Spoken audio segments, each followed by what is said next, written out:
Hello and welcome to the Life and Breath channel, where my name is Lee Fogel, and I interview medical experts and patients to bring free, practical information to the community of lung disease patients. And I am very excited today to bring you an interview with the inventor of the O2 trainer. Now, most of you who've read my book or followed my YouTube videos, you know that I highly recommend the O2 trainer for expanding lungs and improving breathing. And you have seen that my testimonials about that, how it helps to improve lung capacity. So I thought it would be great to bring on the inventor of this, Bas Rutten, and to show us the correct way to use it and to talk a little bit about how he designed it and how it has impacted so many people's lives. Bas is also not only an inventor, but he's also a famous MMA fighter and a film actor. But I'll give you a quick bio on Bas.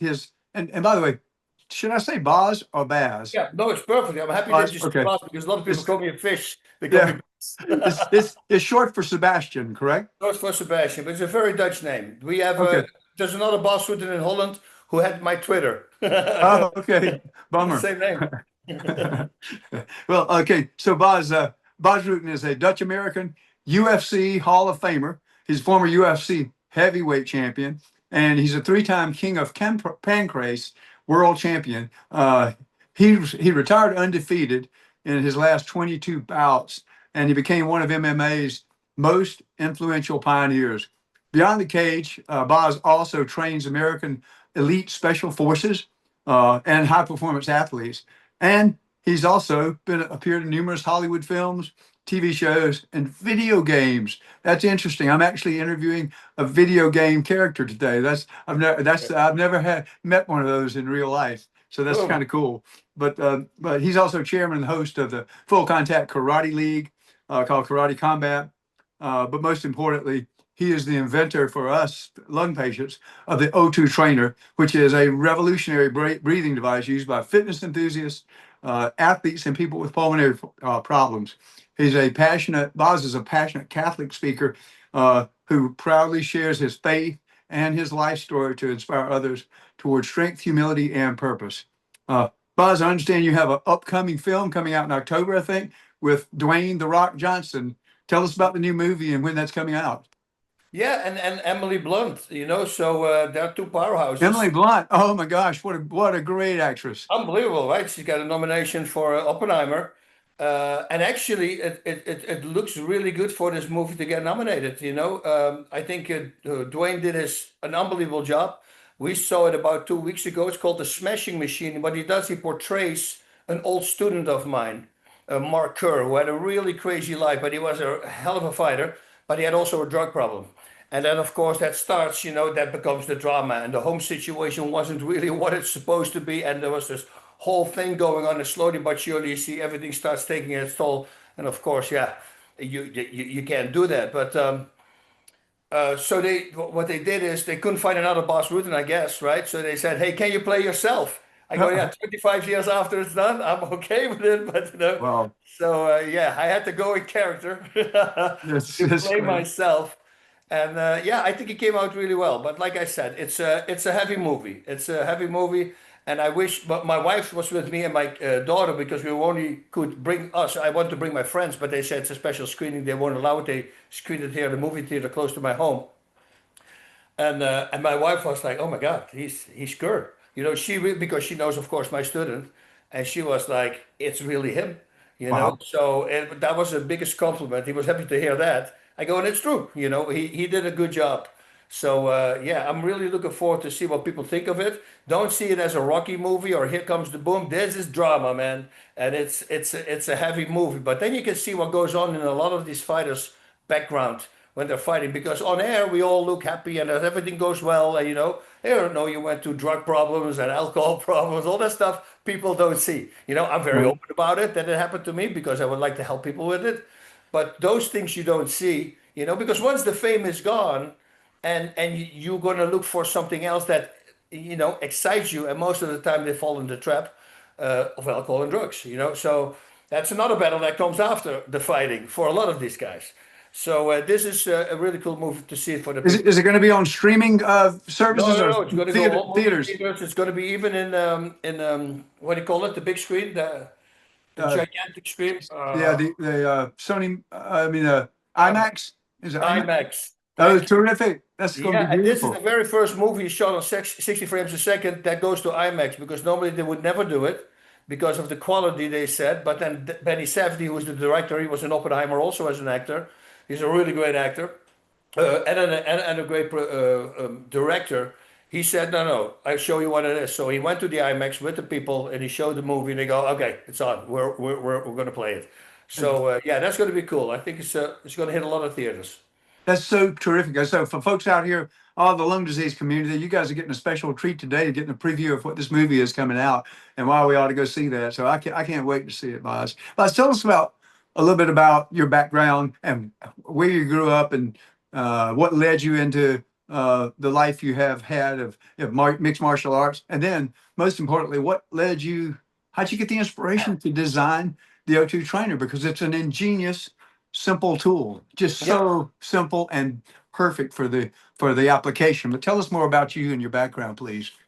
So yeah, and it all comes from there. It all started as a kid. I was very sick as a kid, had rheumatic fever. So I spent 4 months in the hospital when I was four. That led to me having a leaking heart valve. That led to later what I told you about. I just had an ablation done a couple of months ago of my heart because it was an AFib. But it's a long story. But anyway, all these things they hang together. But I fought with it. I could always fight. My breathing wasn't perfect. If you see me world title fights, you see me breathing like this. I go, oh, it's hurting me right now if I see it. But hey, I pulled it off. I won. Very successful career.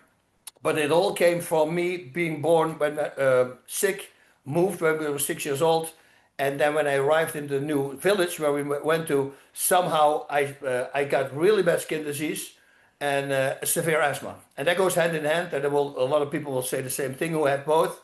If my skin would look clear, I would have asthma, like an attack. And an Hmm. attack with me was a week in bed, not able to eat. Because people go like, "Oh, I have asthma." Yeah, okay. Try it 24/7, not able to drink water regularly. You have to do it through a cloth because otherwise it shoots in your lungs. Nightmare. But then when the Wow. asthma was gone, then the eczema was very prominent. It was all over. It was in my hands. I was the leper in school. That's what they called me. So needless to say, I got bullied a lot. And that happened till I was 12. Well, not so I was 12. I saw a Bruce Lee movie, Enter the Dragon, and then I saw Bruce Lee, and I go, hey, if I'm like that guy, I'm going to get the bullies. So it took me 2 years to convince my parents, and after finally they did, I had an adult taking me under his wing, and he said, I let him train with the adults. I'll take care of him. Don't worry about it. We're all adults now. There's no kids. No, it's going to be okay. And I started training. I was also doing track and field at a high level already at the time. But I really love fighting, and within months I started beating the adults, and then these guys, they were talking about me in the dressing room, and I overheard them. Did you see that freaking kid Bas? He knocked out so and so with a back to the body. Man, that kid's got a lot of talent. People laughing, and so I started listening to positive information, and that led to the biggest bully in my school, who shouted again, "Hey, leper!" with his buddies on the bicycle, and this time I shouted something back. And I looked back, and sure enough, they started to chase me. So I told myself, no more. I put my bike on the stands on the sidewalk, and I said, okay, I'm going to face it now. Until this day, because I still get emotional from it. It's really weird. They surrounded me with the bikes, and then the big Shaki came. That was his name, and he started challenging me. Come on, leper, you want to hit me? Sure. So, and then I found out that bullies weren't really that strong. It was literally one punch. He was called out. Problem was he had a broken nose. So the police showed up because he had to go to the hospital to set it, of course. Confirming my parents hold me away from it for 2 years because they thought it was violence. So this was confirming that it was violence. Now, I always say this, and I have to say it because I didn't tell my parents I was bullied. I'm pretty freaking sure that if I would have told my dad would have known, he would have said, no, he's not, he's going to continue this, because he's got to stand up for himself. But my mother had so much work with me. She had to put the creams on me every night and put bandages around me, and I would rip it off in the middle of the night, and I had to redo it. And that went on for years. So, and then with the asthma attacks, laying in bed, doing everything in bed, not able to walk out or something. It was, yeah, I didn't want to tell them that I was also bullied because, I felt already bad enough. But anyway, that's when I had the victory, right? I moved to another school. First day in school, right away, two gypsies were in school smoking. They were 13 years old, I remember. And I see them look at each other, and then they look at me, and they look back at each other, and I saw they were going to do something. So one stepped in front of my wheel, like in bicycling, but I just ran through him, boom, very hard. And he wanted to fight, off, he got knocked out. And now I was the man of the school right away, immediately, first day, right? And now I started going after oh, you get bullied? I'll take care of that problem. Because I didn't really like bullies. I had to go back. I made a short list, like only 4 names of guys from my other school that I still had to have. And I went after them and I got them. Some of them go, please, boss. I don't know. I said, I remember. Bonk. So I had to set the record straight, so to say. And that was it. When I was 21, I moved out of the house and I started Taekwondo right away, but I was not full contact. And I wanted to compete full contact. Started Thai boxing on the side. 6 weeks later, I started fighting and then just won my first 9 fights by knockout. I was just a very powerful guy. I wasn't really in control. There is that moment that, when you're in the gym and you can fight nice, which was always good because it was super technical. But then in the fight under pressure, it's a whole different ball game. That's locks you up. And you just want to get rid of the guy. So if I would have had a really good opponent at the time, who knew what he did, I think I would have had a problem. But I was just so powerful, it was very hard to stop me. And then slowly but surely, suddenly I stopped fighting. I lost the fight because I took a fight when I was drunk. I said yes to the fight after 4 years being a bouncer. And a bouncer is not the healthiest lifestyle, right? I mean, 5 o'clock we close and then we go to the after parties. Well, after parties, how do you stay awake? Well, of course, drugs and alcohol, right? So that's not very healthy. And then one time I was working as a bouncer and this promoter came to me and he said, if I wanted to fight Frank Lotman, I mean, the animal, that was his nickname, undefeated, 42-0 with like 39 knockouts. I go, sure. But I had something to drink, which was not a smart thing. And then they called me in February and they asked me where to send the post in January, where to send the posters to, and January. I said, what posters? From the fight. I said, who's fighting? You. I go, am I fighting? Who am I fighting? Frank Lotman. I go, the animal. He goes, yeah. I go, when did I say that? He says, remember I saw you at the, and I go, oh my God. Yeah. I said it. So now, being all tough, I just knocked my first 9 guys out. Oh, I'll take that fight. When is the fight? I think it was 3 weeks, 3.5 weeks. I couldn't do rope skipping for 20 minutes. That's how bad I was out of shape. So I should have taken that fight. I lost that fight. And then everybody started spitting me out. So I said I would never fight again in Holland. That was, I said, really weird. I said Holland. And then I met my wife in 92. And she had this weird look in her face one day. And I said, what's going on? And she goes, you're going to be a famous fighter in Japan. And I go, no, I told you I'm not going to fight anymore. I go, she said that, but you said Holland. You're going to go to Japan. I go, whatever. And a year later, this new sport comes around called free fighting. And I got a telephone call from a guy who knew me from Thai boxing. And I also did these shows in the break of a big event. I would do these comedy shows, but also with a lot of acrobatics. I would go backflips to the ring and then a somersault, and then we fight each other, choreograph fights with nunchucks, with long sticks, with short sticks, and that became a very popular show. We start doing it around Holland, Dutch TV, European TV. We start doing it on big shows in France. I mean, we start traveling through Europe to do these shows. And on one of these shows was this guy named Chris Dolman. He was like the godfather from MMA. And he says, hey, there's this new sport coming out. It's called free fighting. And this was before the UFC. This is September 93, 2 months before the first UFC. And I say, do they pay? And they go, yeah. I go, sign me up. I would love to do it. So, but I didn't know the rules, didn't know anything. I didn't know the ground fighting, the submissions that you need to know. I was just a good striker. And that's when it started. And September 21st, 93, I went to Japan, knocked my first guy out, 43 seconds. Very scary knockout. Overnight, people started bowing to me on the street. I was like, what is going on here? Like 1 in 15 people would go like, oh, and then I go. And then I saw the newspaper stand, and there was a picture on the cover of the newspaper with me hanging in the splits in the air. And I didn't remember doing that. I remember the whole fight, but I didn't remember doing that. And I go, oh, that's a cool picture. And my opponent knocked out below me. I go, oh, so that's how they recognized me, right? And that was it. Second fight, I won by knockout. Third fight, I lost by submission.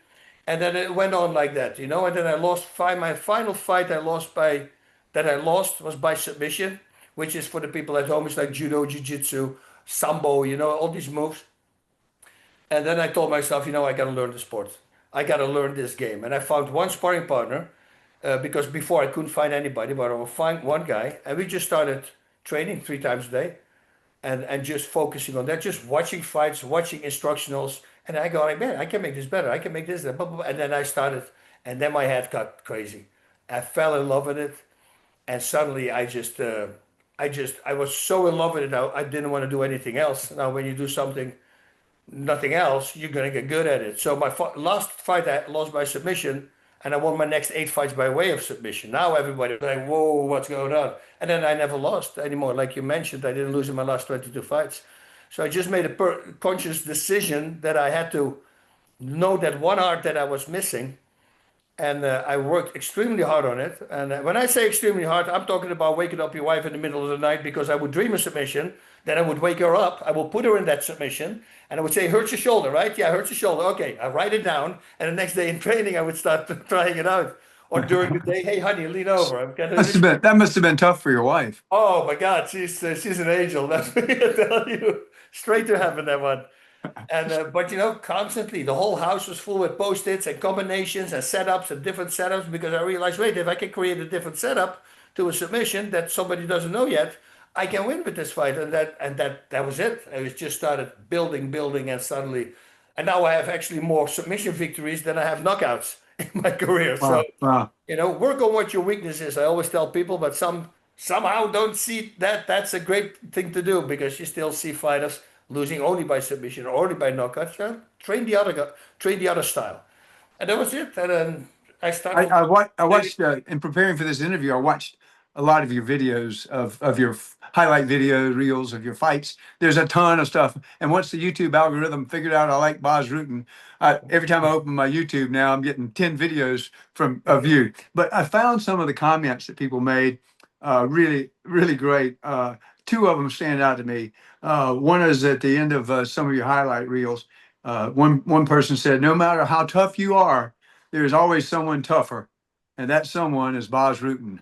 Oh, that's cool. And then another one, which I think relates to our lung disease community, who's trying to build up strength, the cardiovascular and pulmonary strength. One of the comments says, "Bas never gasses out in a match. His cardio strength is unbelievable." And so you had that cardio strength from an early age. Is that what led you into the O2 trainer, or what? No, How did you so get there?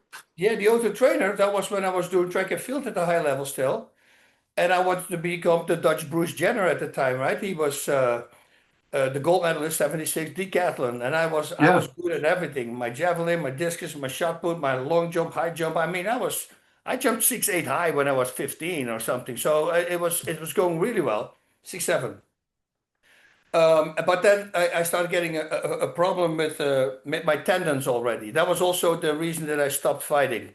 What was going on? I took so many cortisones as a kid and they didn't know the long-term effects from cortisones, and they really attack your tendons and yeah.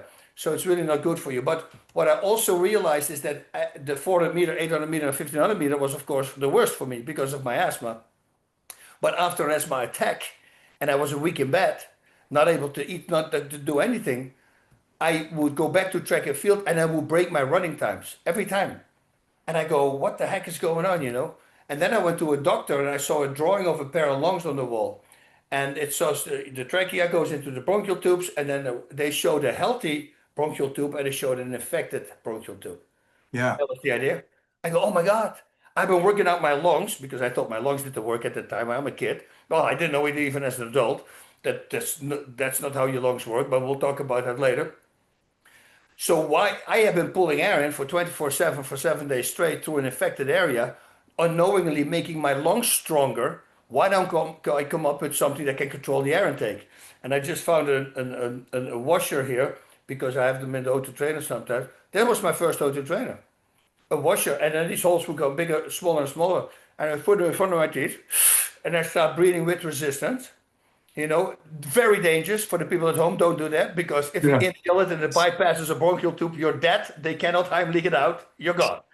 So don't do that. But it always got in my head. I go, man, that's a good idea. If I can control a thing, I can control the air intake. I didn't know inspiratory muscle training, what that was, that people are already using that, you know. So I came with the auto trainer, and the auto trainer was such a simple device that I had a patent because everybody wanted to go more technical and all this crazy stuff. Mine was very basic. There's a flap on one side, you can completely exhale, and if it closes, you're forced to breathe into this side, and this comes with 15 different settings. That was the idea. 3.5 weeks with the thing, and I never carried an inhaler in my life anymore. So I was carrying till I was, this is 12 years ago, always an inhaler with me everywhere I went. If I would sneeze violently, I have to spray open my lungs because it's like No kidding. trigger. Yeah, Wow. always. Before every workout, I work out for 3 minutes, exercise induced, it closes. Then when I open it up, I can go, and then I don't have to do it anymore. But always, if I didn't have an inhaler, big problem for me. I haven't had an inhaler since 2011 now. I don't even own one because I don't It's need one. amazing. I go, my God, I got something here. And I said it to my buddy in Holland who has asthma. And I say, hey, start using this thing. 8 days, he calls me. He says, dude, I want to sell them here in Europe. I go, why? He says, my asthma is gone. I go, dude, we're up to something. Something is going on here. And then I start getting into everything, you know. That Bas Rutten, she's a world-renowned a breathing expert. And somebody, Joey Diaz, the comedian, set me up with her. And I met her at the Fifth Avenue. There she has an office there. And the first thing that she did was measuring my chest expansion when I came in. So I knew what she was Hmm. doing, right? And I exhale, inhale, and she goes, yeah. She said, that's not possible. Do it again.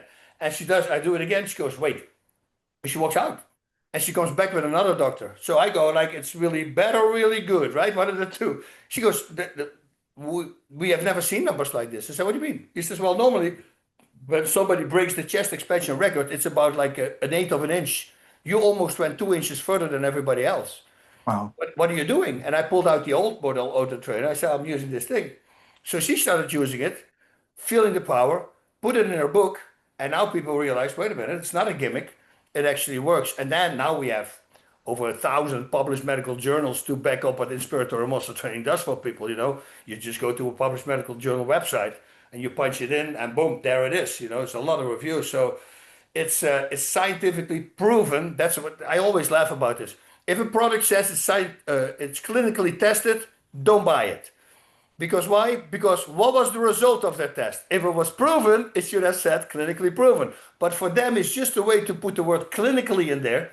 And then people go like, oh, it's clinically tested. Yeah, but what was the result of that test? If it sucks, you don't Right, know, right, right? That right. makes no sense.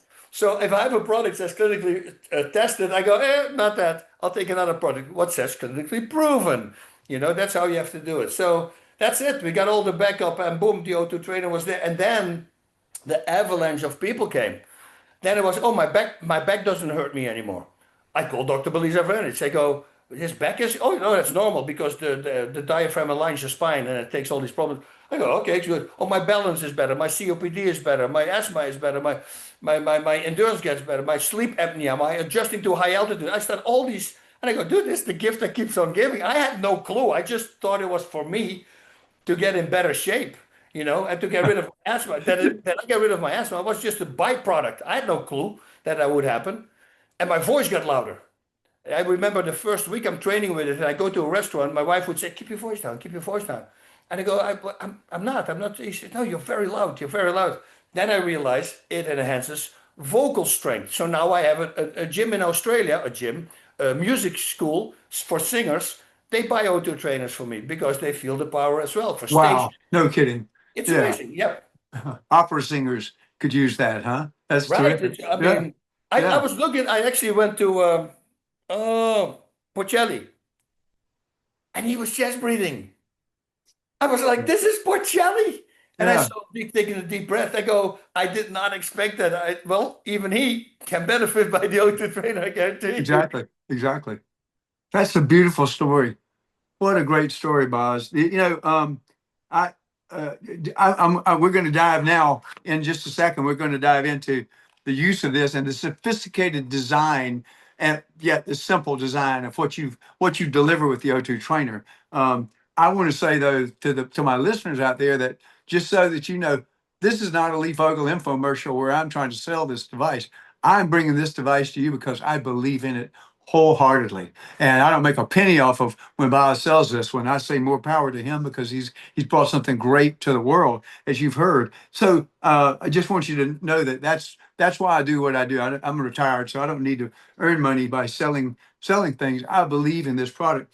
I'm gonna tell you just quickly a little bit of my story and why how I found it, Bas's device. I was diagnosed in 2020 after 2 bouts of pneumonia with massive lung scarring and pulmonary fibrosis. I was told at that time that you've got 1 to 2 years maybe to live unless you get a lung transplant, and that wasn't in the cards for me for lots of reasons to get a lung transplant. And so I went home and they gave me an oxygen tank. I still wear oxygen today.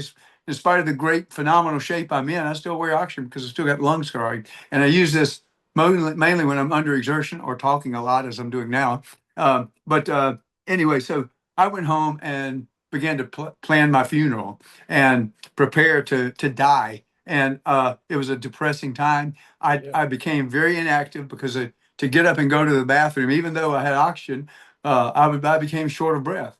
So I sat and I watched a lot of episodes of Yellowstone and just became very inactive, developed pulmonary embolisms, blood clots from inactivity, and my lungs began to just really decline. My lung capacity diminished because prior to this, I'd been a part-time triathlete. I raced Ironman triathlete lines. I'd swim in San Francisco Bay from Alcatraz back to the bay, to the shore there. I could swim that. I could swim a 2.5 mile open ocean swim in 50-degree water. And I rode bikes 100 miles on a weekend just for fun. And I could run a marathon without training. But suddenly I couldn't walk to my bathroom.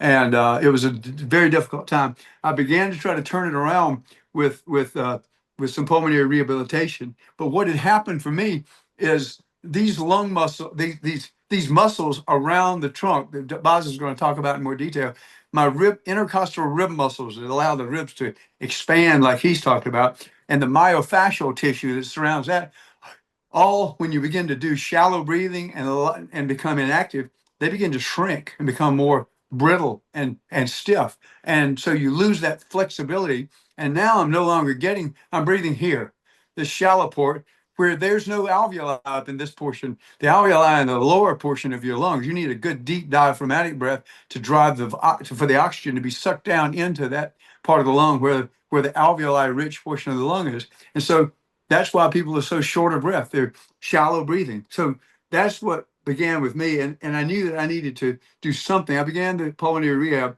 but I also realized I needed to do lung stretching and expansion. And as I worked on that, I discovered doing some research, trying to find, I heard something referred to as dumbbells for the diaphragm.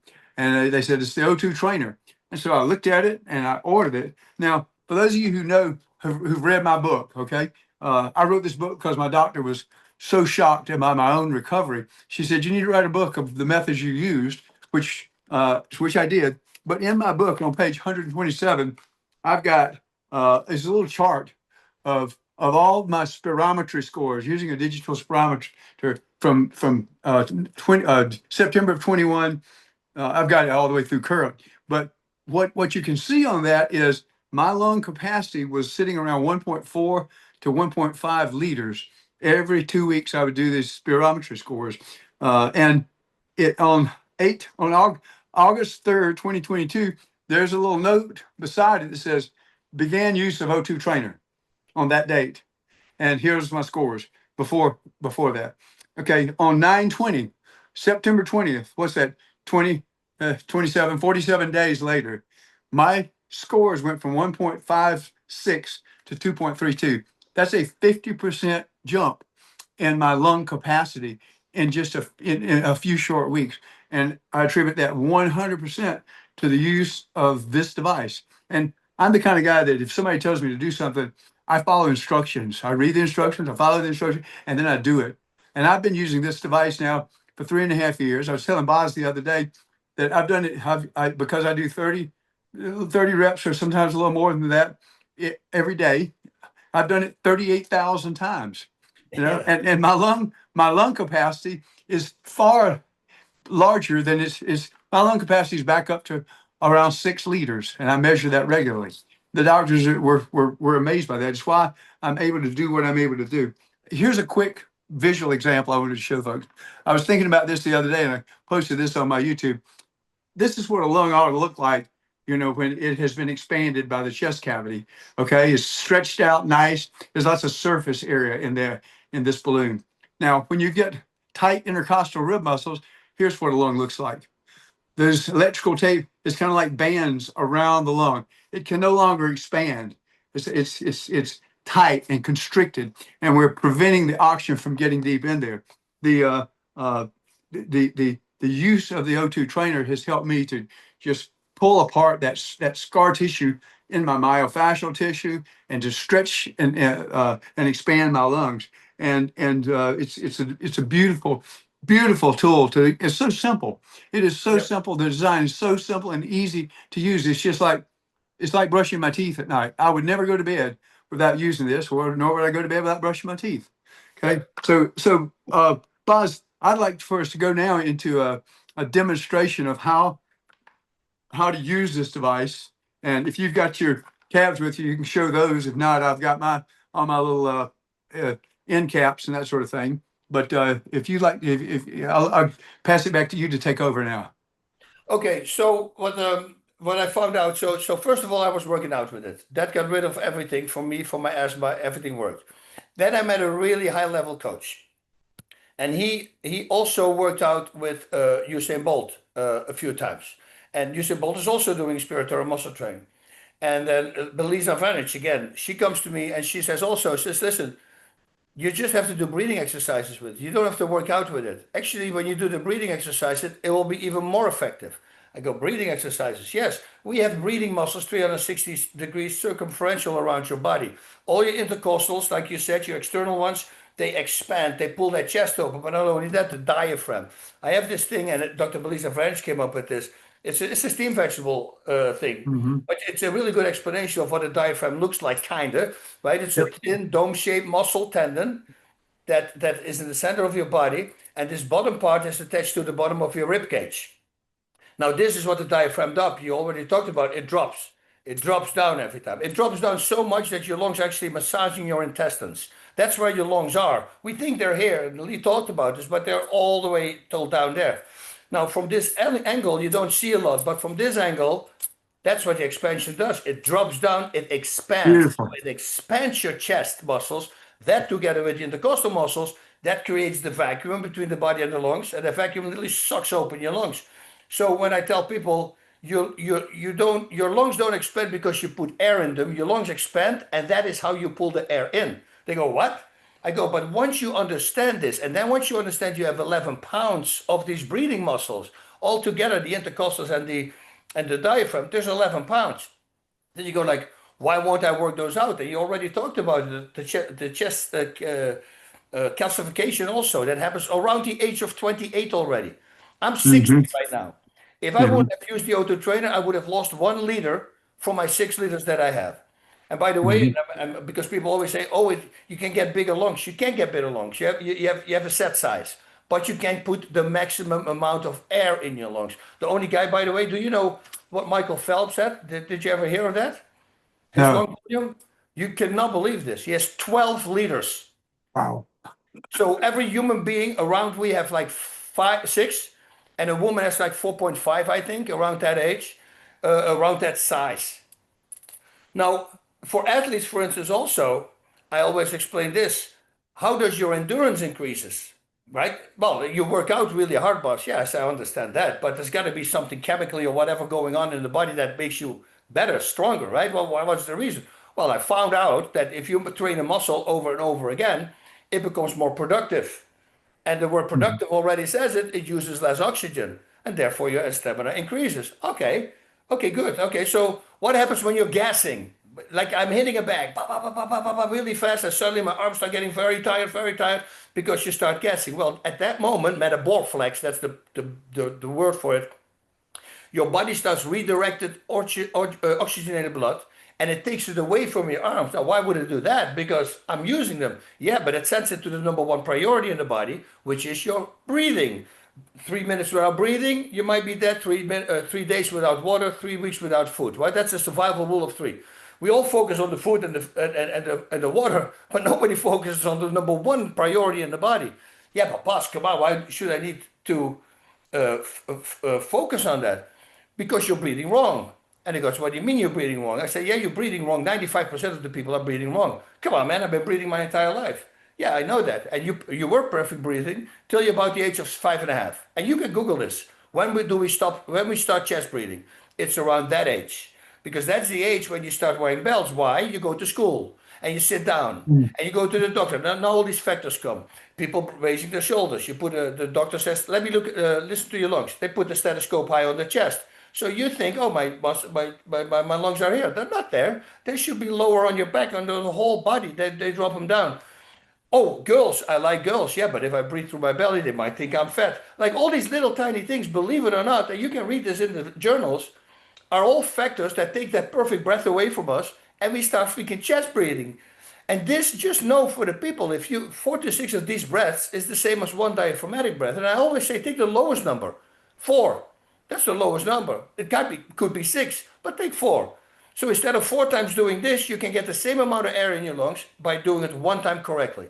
Now, and this is the great thing about the O2 Trainer as well. It will force you to breathe the correct way, because if you go to a higher setting, like this one is 2, and I think you believe if you use 1 now, right? I'm at 2 now. Two I went also, up. yeah. Yeah. It's already. I've been doing. Everybody wants to go to 1 really fast. I've been doing this since 2018 every day, and I realized that I could do 1, but once I realized I wasn't completely inhaling and exhaling, I did it in 2 minutes 45 seconds. And then I start doing it 2 minutes and 15 seconds actually. And then I start adjusting my technique, and it went over 5 minutes. I go, oh, Hmm. I got to go back in size. Because once you do the complete inhale, which is the most important one, because the inhale is completely expanding your chest. If you breathe with too much resistance, you're not using your entire inspiratory muscle. So that's why you really want to focus on the very end part, because that is what's going to really expand your chest. You know, you corrected me when you saw me doing it on YouTube once, that I needed to go to a lower diameter one of these, and I did that as a result. And what I found is, and it goes hand in hand with Dr. Bean on one of his medical lectures in medical school, is that lower lobe of the lung is the most alveolar rich portion. And so when I'm coming up using the O2 trainer, you folks, you'll see this in a minute, and it's a nice slow raise, and it's stretching. That diaphragm is pushing down, dropping down, and it's really stretching my lungs downward, so that those lungs, the most alveolar rich portion of the lung, is getting lots of oxygen down in there. It's transformed. And so you corrected me on that. It's nice, slow, very deep breath with so that you get a full breath, a full lung expansion breath. Yeah, and the alveolar, like you said, that's where the gas exchange happens, right? That's where the oxygen little goes to these tiny hair-like things into the blood. And then when the carbon dioxide comes back, that's the gas exchange, so to say. That's where it happens. So if you don't use that, and by the way, I also had a guy, also a lung expert on. He says 85% of the lung problems that people have are up in the lungs because everybody breathes wrong. And once you start diaphragmatic breathing, which we don't want to do, and the reason we don't want to do it is because it takes more energy, but that's only in the beginning. Like I mentioned, right? Your endurance increases when you train a muscle over and over again. Okay, and before gassing, they start stealing the blood away. But then you go like, wait a minute, what if I work out those muscles, those 11 pounds of muscles, so they don't have to steal the blood anymore. They become more productive at what they're doing. Therefore, your stamina increases like a maniac. And that's why I always tell people, that's why every Olympian endurance athlete is using inspiratory muscle training. If a guy who runs the 400 meters max is doing it, you should be thinking like, maybe I should do it as well. So that's why I always say, when you go to the breathing exercises on my website, I say, watch the first one, because that's where I explain how breathing works. Because once you have the concept, you go like, dude, I've never saw, I didn't know. I didn't know this 15 years ago. I just found out once I started working and talking to high-level pulmonologists. But before I had no clue. I thought my lungs were doing the work. Your lungs have no muscle. They don't do anything. If you can't expand your chest, you die. So it's crazy. But, once you get the concept, you can work on it. Yeah, yeah. Well, show us, demonstrate the front side and the back side, if you will, and let's let's let people see. Go back just a little further so we can. There you go. Perfect. Perfect. Okay, great. So what I like to do, and Dr. Belisa Veric taught me this, like if I squeeze my shoulder blades together, you're squeezing air already. And then what you want to do is you want to bend at diaphragm level. This is important. Just don't lean over, do this. Now, in order to speak, I have to first take a breath. That puts a lot of air out. Just this. I go.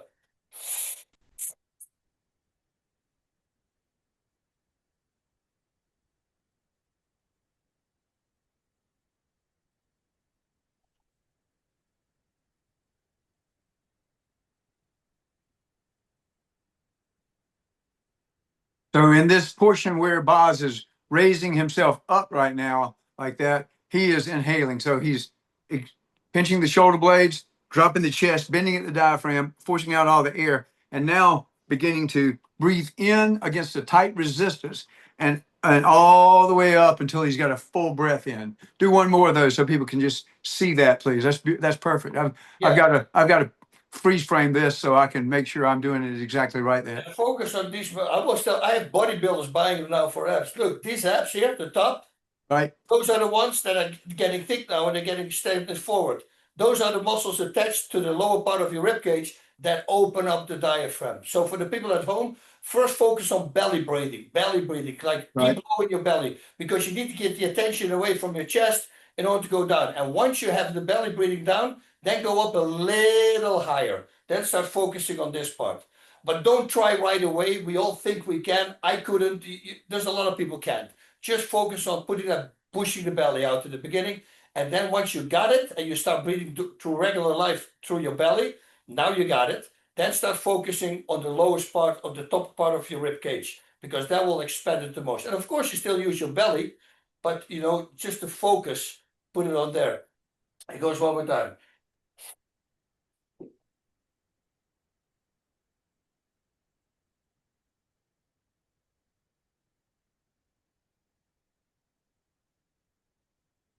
And like I said, the complete inhale is very important.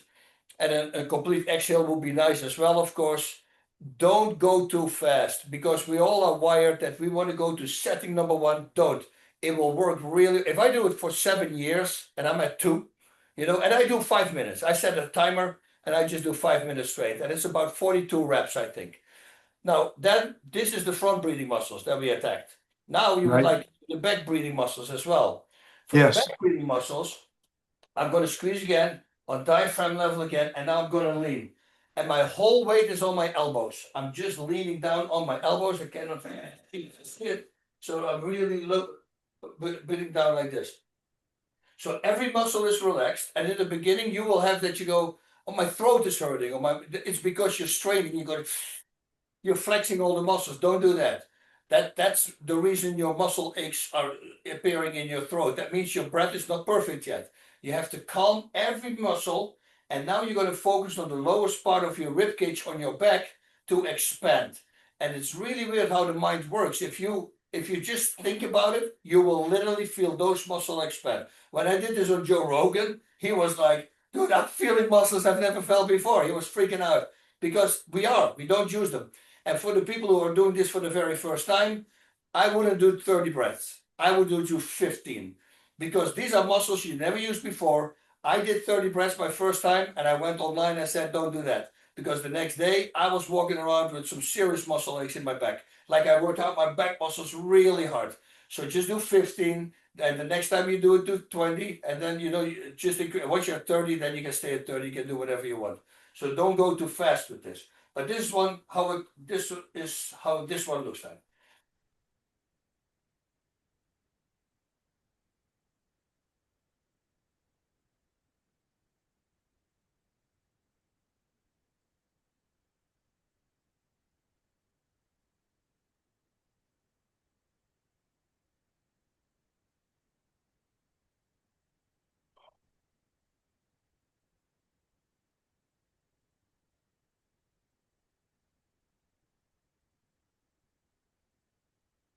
Because you're crunching your front breathing muscles, you cannot use them, and that's why you're forced to use your back breathing muscles.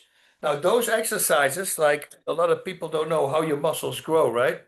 So your muscles grow because you're breaking them down. That's kind of what you do. You put micro tears in them, and they need time and they need protein in order to heal again. That's why you would see bodybuilders, they don't train every day their biceps, because that will actually bring the biceps down, because you keep breaking them, and that's not good. You need to give them rest and you need to give them protein. And therefore, I do breathing exercise. Like today, I did breathing exercise number 2, and I posted that on the Facebook page, Bas Rutten's O2 Bootcamp. I post these time lapses of me doing it, so that people can see, oh, hey, he does it himself. Maybe I should do it as well, you know. And then the next day, I do the opposite. I do the front breathing muscles. So when I do the front breathing muscles, my back breathing muscles can rest. And then the next day, when I do my back breathing muscles, my front breathing muscles can rest. And that's why just that. Once I added the back breathing muscles, that's when my stamina took a whole different level. As I have learned to use it over the last 3.5 years, Boz, I have a much more conscious awareness of those back breathing muscles that I didn't know existed. And when I'm Yep. doing that front part, I can feel the expansion. It's almost like I'm growing a pair of wings in my Yep. lower back. Because I feel the expansion. And when we tune into that and mindfully envision those muscles at work, it's very powerful. When I breathe diaphragmatically now, it's not just poke my belly out and breathe belly. It's like I feel my whole circumference of my rib cage expand outward like that. And when you get to that point of muscle memory, then you know you're getting it right. And it's enabled me to do amazing things in the gym. I was in the gym yesterday. Look, I'm 68 years old, wearing an oxygen tank, and I did what's called the 12-3-30 club, which is a TikTok exercise, which means you put the treadmill on a 12% incline at Yep. 3 miles per hour, and you do that for 30 minutes. And I'm doing that with an oxygen tank and just kicking butt, but I'm practicing my breathing. I'm breathing deeply. In fact, I use less oxygen from my oxygen tank because I'm breathing slower, and I'm able to use the pulse gauge on my oxygen tank. It's a game changer, folks. It's amazing. I will I, say that for those of you who may look back at some of my videos, I've been using this for 3.5 years. There was a brief period last year when a friend of mine said he'd been using a different trainer. He said, try this one out. It's called the Breather. And I tried it for a while, but I quit using it. And I'll tell you why I don't endorse that breather device. It's nothing wrong. It may be fine for some people, but there's a couple of reasons why I found that this is the best device I've found in the market. It's simple. It comes in a nice package that's got all the different size holes, from the biggest all the way down. They're simple to change. This device is made of rubber. The end caps come off to clean it, and it's very quick and easy to rinse it and clean it if you build up saliva in it. That's the one key difference between this and the breather. The breather is almost impossible to clean. Well, guess what, folks? And plus, if you're breathing out and you're putting saliva into something, and that saliva sits there for 24 hours, that's going to be microbial growth. The last thing you want to do if you're a lung patient is to breathe in a bunch of bacteria back into your lungs the next day. So you want to rinse these things out when you finish using. But with the breather device, there's no good way to clean it. I would soak it in soapy water, and then I'd have to breathe soap in the next time. It would taste the soap. So I just found it was a very kludgy. Also, that device has expiratory. It has resistance against blowing out. yeah. That's not that necessary, really. It's not at all necessary for an obstructive lung disease, or a restrictive lung disease patient like pulmonary fibrosis, nor is it necessary for COPD. I've studied that, and inspiration, breathing in, is the most important exercise for us to practice, whether it's COPD or pulmonary fibrosis. And so that's why this is the best device on the market. It's easy to use, it's simple, it's very reasonably priced, and it's not overkill. It's not complicated, bunches of dials and stuff like that. And I mean, I just swear by this. I was showing Boz today. There's a Zoom call I do with a patient in Indonesia.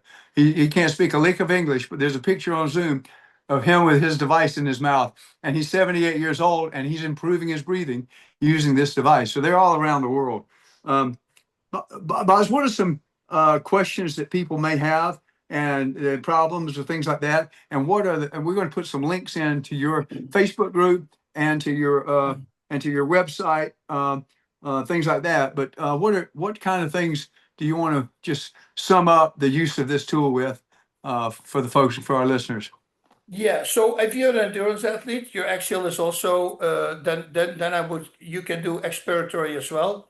The problem with expiratory and inspiratory, if it's in one device, it will work. The tests that you have in the published medical journals will all say the same thing. Because what happens is you can't completely exhale and inhale because it's both with resistance. You need to complete, so stay away from that. Now, if you separate both exercises, that's actually good for you.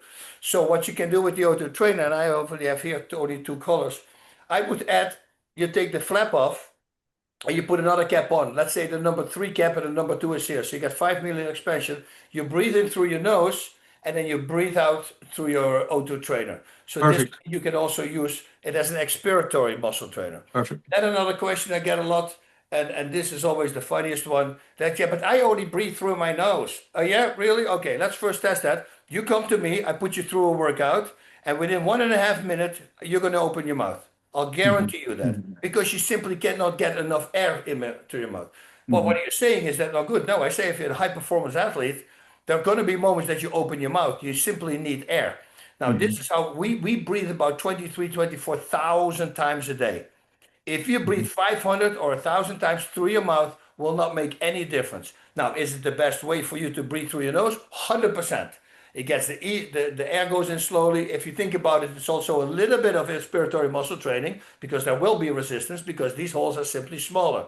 It filters some hair, the microbes out. But then again, you go like that. People say, "Oh, that's why you breathe through it." If that's the only reason, what do you do if you have hair growing out of your nose? I don't know about you. I don't shave it till it's how long it is. No, I'll take one of these things and I take all the hair out so I don't have to do it for 2 weeks. That's what I do. Well, if all the hairs are out, how are they going to stop anything? And that's where you have your cilia. And your cilia are these tiny hair-like fractures that you have in your trachea, and also together with mucus-producing cells. Those are the things that really pull out all the pollen. And then once you have to start coughing and something comes up, well, that's all the crap that you were breathing in. That's what your lungs are doing. And your cilia is like it's 4 inches long, it's 10 centimeters. So it's pretty long, and it's all covered with these little tiny hair-like fractures and with the mucus-producing cells. Trust me, those pull out way more microbes and all the crap than you do through your nose. Especially because a lot of women they wax their noses now, right? Because otherwise, there's hair, you get Ouch. hair in there. So, but this is to the people I say with nose breathing. And like I said, nose So breathing is I'm a good. huge believer in all nasal breathing as much as possible, Yep, doing everything. I even tape my mouth at night because it prevents sleep apnea. I use a piece of postage stamp size yep. skin tape at night, so I'm 100% nasal breather. But this is different. When you're doing, you could not breathe if you could attach this device to your nose. You couldn't get the air in. You would collapse your nose because you're drawing in air so powerfully. The only way to do this device is with the mouth. And for that brief 5 minutes of time that you're doing that exercise, it's okay to mouth breathe, people. Don't worry about it. Use this device No, but because you'll develop such power that when you take it off and you begin to just nose breathe, it's you'll way feel the easier. power of that nasal breathing. You'll feel it even more then. But that's what I'm saying. People say, highly experts say 500 breaths through your mouth is absolutely no difference. I say 1,000 also doesn't make a difference. This is 30. Yeah. 30. Yeah. That's the only thing you do. So if That's they right. say 30. 500, Yeah, yeah, this yeah. is That's 30 right. breaths. Yeah, And yeah, then, like that's you right. said, Lee, after you're done with this, you can breathe in better through your nose Oh because your man. muscles are stronger. So Yeah, it yeah. makes no sense to me. And what about swimmers? You think they breathe through their nose? Maybe the super high level elite ones found a way to, because they No, breathe in through no, the water, you can't. right? It's I impossible. mean, so, It's so impossible. you think about people, they just hear something and then they 100% on board. But listen, it is for nitric oxide, which is a vasodilator. It goes into the paranasal sinuses. That's nose breathing. Also, Yes. the olfactory epithelium, that's a big word. That's what you want to keep also wet because if that gets dry or cracky, you get nasal anosmia, which is smell blindness. That means that you can't smell anymore. That's that your body loses the ability to recognize one or more smells. You don't want to have all that stuff. So nasal breathing, keep doing it. It's better for your teeth. It's better for everything. That's why a lot of people have these long faces now and the teeth are crooked. It's because mouth breathing. We all mouth breathe. So Yeah. 95% of us is breathing wrong. And then another freaking 90% of those are doing mouth breathing. Yeah. So breathing wrong by chest raising and then mouth breathing together, it's not a good It's a combination. recipe for disaster and poor health, no question about it. But I'm 100%. I'm gonna I'm gonna read a short disclaimer here before we wrap things up, and we're gonna have one other thing I'll ask you guys to do. But Yeah, I would even like to before talk I do about the this, stretches also. what was that? Because about the stretches we were talking about, Yeah, yeah, okay, yeah. you have Well, also some stretches. I do a few of the stretches. I do okay. we can show that in a bit. I brought my ball here. So, because people have no idea how important that is, especially for an athlete. It's a great timing for that, because one of the things that everybody who knows me, they know I call them the Shanghai Three. They were Yes. developed by the Shanghai Pulmonary Hospital. There's a set of three stretches that begin with an inhalation by raising the arms over the head, nice and slow with expansion there. And then the second one is each side, breathing into that single lung on each side. And then the last is to stretch back this way with a nice deep belly breath. I do those three. Those have been shown in clinical tests. I guess I've Yep. got the right word to prevent the decline and loss of lung function. And I've been doing those for a little bit longer than I've been doing the O2 trainer. Started those a few months before I started the O2 trainer, and I do those twice a day. And so it's really great to do the stretching exercises, the Shanghai Three we call them, and lots of folks do those, to do those stretching exercises before you do the O2 trainer, because then you've got flexible, stretched out intercostal muscles. And when you use this, it's powerful. You're able to get a great expansion there. And Yeah. yeah, go ahead. Yeah, no, it's what I explained to people, like in fighting football, because that was the sport I was doing. A lot of these guys use a lot of power training. I said, don't do that. Like before a fight, and I didn't know anything about breathing at the time, right? We're talking 94, 93, right? So I didn't know. But what I did know was I would do abs. Abs, that's weird. Yeah, but then I would have my manager, because I was my own trainer. I never had a coach. He put his back against my back. We would hook arms, and I would let him lean over. So I thought I was stretching my abs, which I was, of course, as well, but I was also stretching my intercostals. And I did this before every match because it made me feel felt much easier to breathe. So the more tight your chest is, the harder for you, the more power the diaphragm needs to push that out. Well, all Hmm. that power, if you're an athlete, it's going to cost oxygen, a lot of oxygen. So Hmm. I just put this clip on, and I literally told because I knew we were going to talk about this.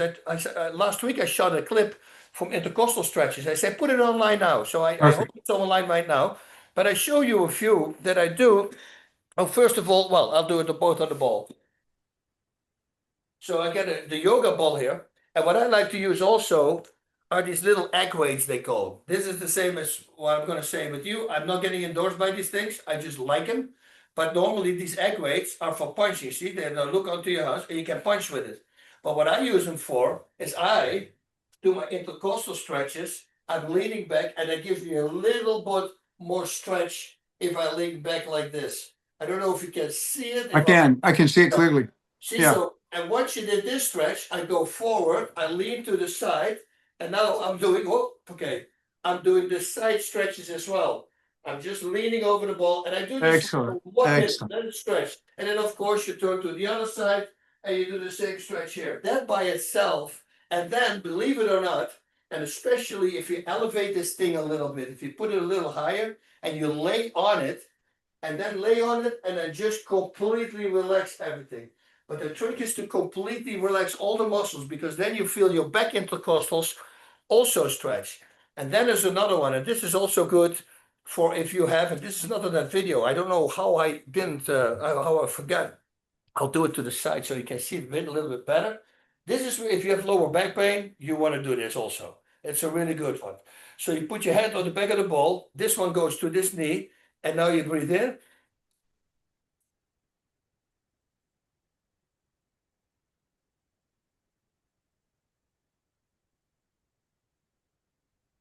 And every time you exhale, you're just going to feel that you can breathe. You can turn a little bit more. And you do this for like freaking 2 minutes. And you do this also for everybody who has pulmonary problems. Really good for you to do. But for athletes, oh my God, the difference is bizarre. It's just bizarre. And I tell people, I say, you do this, you can increase like 15-20% immediately. That's a lot, you know. Thinking of a baseball player, my son played professional baseball, and the power of that torquing motion there, Yeah, if they were doing that where they were loosening those ribs up like that, I love this exercise here. And I don't have an exercise ball. I got one at the gym that I use, but I'm getting me one for home so I can do those exercises you just showed, and especially that last one, that turning one. That I think that's excellent to get that. That's going to help alleviate the tension in the myofascial tissue yeah, around us, which can be bound up with scar tissue almost from injuries and things like that and lack of use. yeah. So That's why that's an excellent stretching exercise. right now we are testing the auto trainer at LSU here, Louisiana State, and Sam State is going to test it as well. The doctors there love it. They put out a lot of money for it to test it, and they're already talking about the older people with the calcification and the myofascia. What you're talking about, it's getting tighter, it's getting smaller, so your lung size is decreasing, and this will actually open it up again, just like it did with you. We lose lung capacity like about 1% every year from the age of 40 on. And so Yeah, lots of folks, even without lung disease, are losing lung capacity. And these are ways to prevent that loss and to be thriving more in older age with good lung function. Bas, this has been amazing. I'm going to read a quick disclaimer and make sure people don't think we've diagnosed their problems and get us in trouble. But the information provided in this video today for everybody is for general information and educational purposes only. It's not intended to diagnose, treat, cure, or prevent any disease, nor should it be considered as a substitute for professional medical advice, diagnosis, or treatment. Always seek the guidance of your physician or other qualified healthcare practitioner with any questions you may have regarding your health or medical conditions. Never disregard professional medical advice or delay in seeking it because of something you heard me say or bring to you on a video. Furthermore, there is no commercial affiliation with any product or service mentioned in this video. I want to ask you all too, I will pay attention to the comments on these videos. I always do, and I try to answer everybody's questions. And I'll forward any questions you have or comments to Bas so that if you would just look down on your YouTube and fill in your questions or comments in the section below. Also, give us a thumbs up, like it, and subscribe to it so you'll get more videos like this from me and from Bas. And I will also post a number of different links in the show in the notes under the click the more under the description of the video, and there'll be things from Bas, his links and things like that and these exercises, the new ones he just posted, so that you can have access to those. I think this has been a wealth of information for our members, our subscribers, and for everyone out there. I hope this video goes that explodes and goes out to a lot of folks. There's 6 million people in America alone that have COPD. There's another 300,000 to 400,000 with interstitial lung disease. So there's a lot of folks who are struggling with breathing and shortness of breath, and the keys to alleviating a lot of that are right here in this video. You've done a super job of giving life to it, and I deeply appreciate you.